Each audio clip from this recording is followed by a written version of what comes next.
You know that voice in your head that says, "You're not good enough," or "You always mess things up"?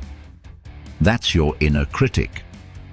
And while it thinks it's helping you improve, most of the time it's just dragging you down. Self-criticism comes from your brain's survival wiring. It evolved to scan for mistakes, so you'd avoid danger or rejection. The problem?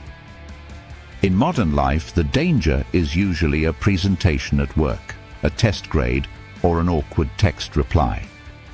Your brain treats it like a tiger attack. Constant self-criticism raises stress, lowers motivation, and even makes you more likely to repeat mistakes. Imagine having a coach who only yelled at you. You wouldn't play better, you'd probably quit. So how do you handle that inner critic? Catch it in the act. Notice the voice instead of letting it run the show. Talk back with facts. Replace "I always fail" with "I messed up this one time, but I've succeeded before." Use the friend test. Would you say this to a friend? If not, don't say it to yourself. Practice self-compassion. Research shows speaking kindly to yourself boosts resilience more than criticism ever could.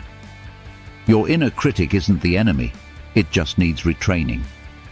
With practice, you can turn that harsh voice into a helpful guide. Remember, you're not failing, you're learning. Want to explore more secrets of your mind?